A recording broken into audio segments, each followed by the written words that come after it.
should give it to me for now. So I'm here with Father Kermit Syren. Father Kermit is, in a few days, going to celebrate 25 years of priesthood in the Legion of Christ. 35 years in the Legion. 26, he just tells me. And we want him to tell us a little bit, Father, about before you joined the Legion. What did you do? Put that there. Okay. So here he is. Yeah, before I joined the Legion. Yeah, what did you do? I don't know if I should really talk about that. That was prehistoric. A time of conversion. Okay, keep going. Well, I mean, basically I was just a happy kid growing up and began working in the oil field, working construction, and eventually had a business. My brother and I had a little well-drilling business. We called Syren Brothers Drilling. So that was basically the gist of things. And so then I finally got a call from our Lord, which I didn't really expect.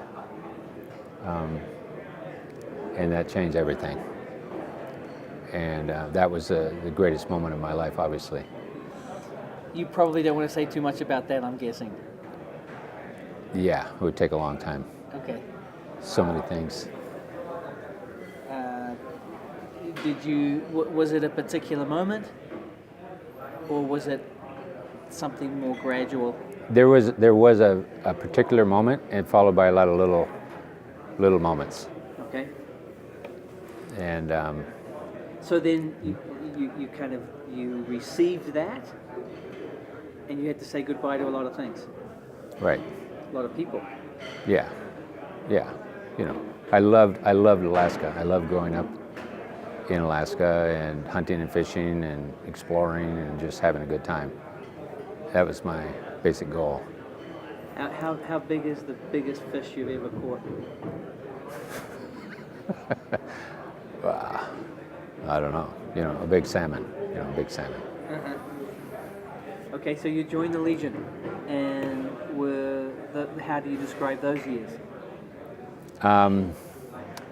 Those were the beginning. I think the beginning years were the toughest for me. Very hard, actually very difficult, because maybe for crazy reasons. One of them, I realized if I'm going to become a priest, I'm going to have to go where people are. So I have to leave Alaska. And one of the things is I'll have to sing in public. That really scared me. And, it's kind of ridiculous. But then, I had to move. And that's one decision I had to make was, if I follow this call, I have to be ready to leave Alaska and never come back. And so I said, I'll leave, I'll never come back. I was ready for that, so I could be ready for the worst thing. And that was what I had to. Okay. You were 10 years in formation? Yeah. Any one of those years or any stages were particularly important for you? I know all of them were, but... I think my time in Salamanca was... Salamanca, Spain. Yeah. I think that was instrumental, although it was horrible. So I'm guessing cold water... Well, yeah, and spiritually, it was something where that was a moment where I had to finally really surrender to God. And that was, I realized in a certain moment that I wasn't really doing that. I was kind of like walking the fence. And so I I don't know if I'm not going to probably talk about it too much, but that was the biggest crisis of my life. I mean, it was horrible. But you were fluent in Spanish. Of course. Yeah, yes, that was very exciting. I mean, we were studying Spanish, we were studying Latin and Greek in Spanish, which on the plane over, flying over to Spain, that's when I realized this is going to be, when the people are all speaking in Spanish, like machine guns, is it's like, I don't know Spanish. This is going to be bad. And then when we got there, really late at night, when it was like probably 3 o'clock in the morning, we come driving into Salamanca, and there were fires all over the place, smoke coming up everywhere. And I guess they were burning the crops or something, but it looked like, sort of like driving into, Afghanistan. hell. And then breakfast was, we were like, okay, we're going to eat breakfast. And so they came out with these little dish with some sauce on it or something like that, and some toast, and it was like what? Where are the eggs and bacon and stuff? It's like, no, this is what we have for breakfast. It's like, well, the bread was really good, but Well, thanks be to God, Yeah. you got yourself through it with the help of our Lord and the Blessed Mother. Just to not to belabor too much time here, and as a priest, 25 years, you have dedicated a lot of your time to vocational work, helping young men, helping families, the whole gamut, and you put up probably a few miles on a few different cars and vans, I'm sure, over these years. Your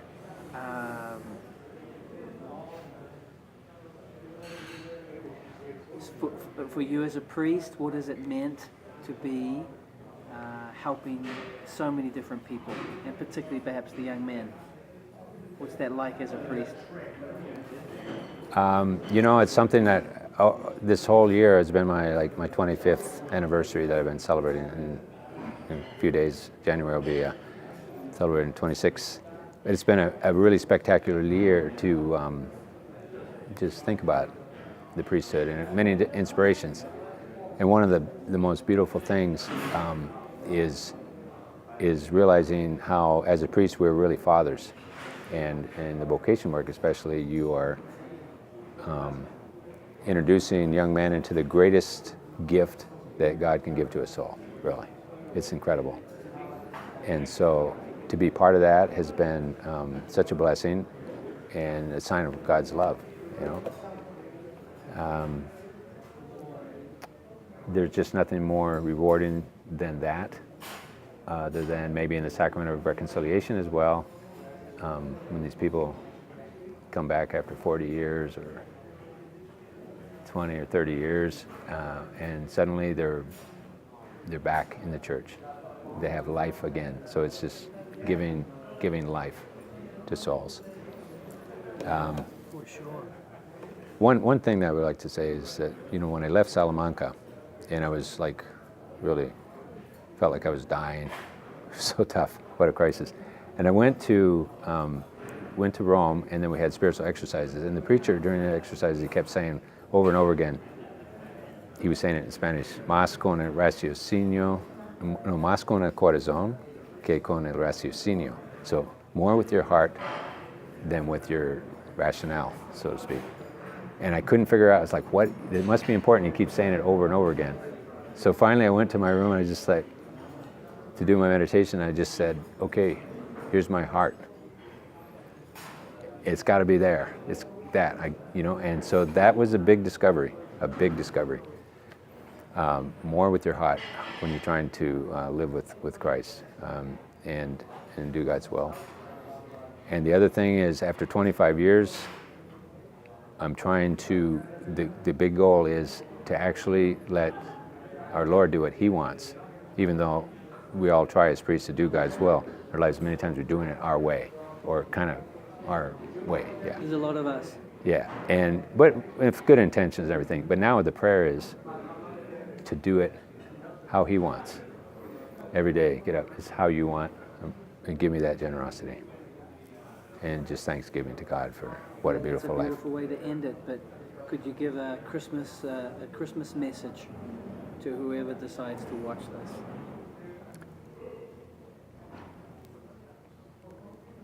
My message would be to to reflect on the gift of life that you receive from God, and that God our Father created your soul personally, and He loves you very much, more than you could possibly imagine. And so to accept that love and really be confident of that love and trying to love Him in return. You know, like I'd say the final line would be like little Saint Teresa has a quote. She said, "There's only one thing to do in this life, and that's to love Jesus and to make Him loved."